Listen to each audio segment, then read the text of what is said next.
Hi guys, good morning po sa ating lahat mga ka-idol. Ito po ay paalala po sa ating lahat, lalong-lalo na po mga idol sa inyong friends, followers, kapamilya. Kasi mga ka-idol, kung mapapansin niyo po dyan sa screen, yan po mga ka-idol ay yung aking notification. So, pagbukas ko po mga ka-idol ng aking Facebook at pumunta po ako sa aking notification, napansin ko po mga ka-idol yan na your post against our community. Pero mababasa niyo mga ka-idol sa baba is share your photo.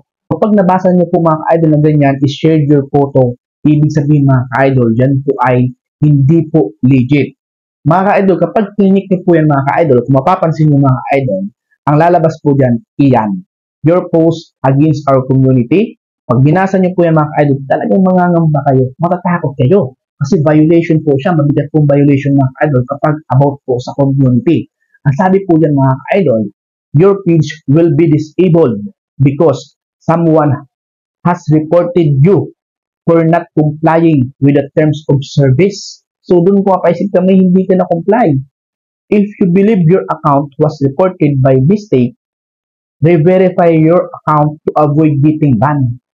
Confirm your account here. So, pag click mo yan mga ka-idol na link na yan, sigurado mga ka-idol, dyan na po magsisimula para madala kayo, maibigay niyo yung password, ipapilapin kayo mga ka-idol sa mga fill-upan para makuha yung inyong information. O kaya mga ka-idol, baka pag-click mo pa lang is possible, makopya na lahat ng inyong information. Yung mga ganun kasi mga ka-idol, yung mga strategy ngayon mga ka-idol sa mga loob. Grabe talaga ngayon mga ka-idol, talagang dumadami na. So sabi dito mga ka-idol pa sa baba, ito pa yung nakakatakot. Kasi sabi niya, if you do not confirm within 12 hours, our system will automatically block your account and you will not be able to use it.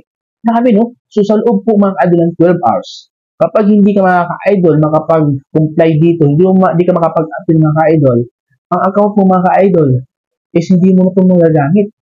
Grabe no? So thank you for helping us improve the Meta service system. Wow, napakagaling nila mag-strategy no? Then Facebook report team, tapos si 2023. Tapos Facebook Meta, C2023. Tapos nilagay pa talaga mga ka-idol yung aking covered photo. Sabi ko, paano ako magkakaroon dito ng violation? Covered photo lang to. Tapos, paano ako nagkaroon ng ganitong your post against our community? So ngayon, pinag-aralan ko sa mga ka-idol kasi nagtataka ako dito mga ka-idol. Makikita nyo siya. Ang sabi diyan, your post against our community. Share your photo. Ibig sabihin, yung pangalan na ito mga ka-idol na your post against our community is ito yung kanilang Facebook name. Tapos, sinerd nila yung photo ko. Tapos, pag click mo siya, nilagyan nila ng ganong message. Kapag kayo talaga mga ka-idol nadala sa ganitong mensahe na galing sa masamang loob, sigurado yung inyong Facebook account ay talagang matatangay talaga siya. So, grabe no? So, bakit maraming mga ganon? Bakit ayaw nila magpakahirap, magsakripisyo din sa kanilang account? Di ba mga ka-idol, parang gusto nila manguha na lang ng mga account na hindi sa kanila.